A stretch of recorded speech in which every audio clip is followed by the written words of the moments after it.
மச்சான் 10,000 பணம் அனுப்புறேன்னு சொன்னியேடா, என்னாச்சு? இல்லை மச்சான், அதை ரெடி பண்ண முடியல. ரேப்பிடோ கூட காசு இல்லைடா. உன்னை நம்பி தான் ஹாஸ்பிட்டல் போயிட்டு இருக்கேன். ஹலோ ஹலோ என்ன பிரதர், ஏதாவது பிரச்சனையா? எப்படி இப்போ சொல்கிறதுன்னு தெரியல பிரதர். உங்களுக்கு கூட என்கிட்ட காசு இல்லை. அப்பாவை ஹாஸ்பிட்டலில் அட்மிட் பண்ணியிருக்கேன். கிட்னியில் ஸ்டோன் ஃபார்ம் ஆயிடுச்சு. ஃப்ரெண்டு கிட்ட கேஷ் கேட்டிருந்தேன், சொதப்பிட்டான். நீங்கள் ஒன்றும் ஒரி பண்ணிக்காதீங்க பிரதர். உங்கள் நம்பர் என்கிட்ட இருக்கு, நாளைக்கு ஜிபே பண்ணிடுறேன். பரவாயில்ல பிரதர். சரி ப்ரோ.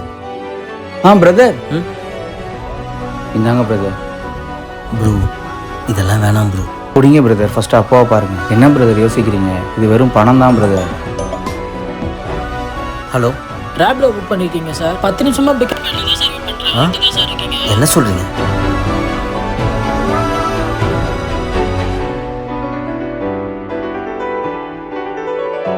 சாரி பிரதர், உட்காருங்க போகலாம். என்னாச்சு பிரதர், எதுவும் பிரச்சனையா? ஃபர்ஸ்ட் அப்பாவை பாருங்க பிரதர். மற்றவங்களுக்கு உதவி பண்ணி பாருங்க சார். உங்களுக்கு ஒரு பிரச்சனைனா அந்த ஆண்டவனே கூட இருப்பான்.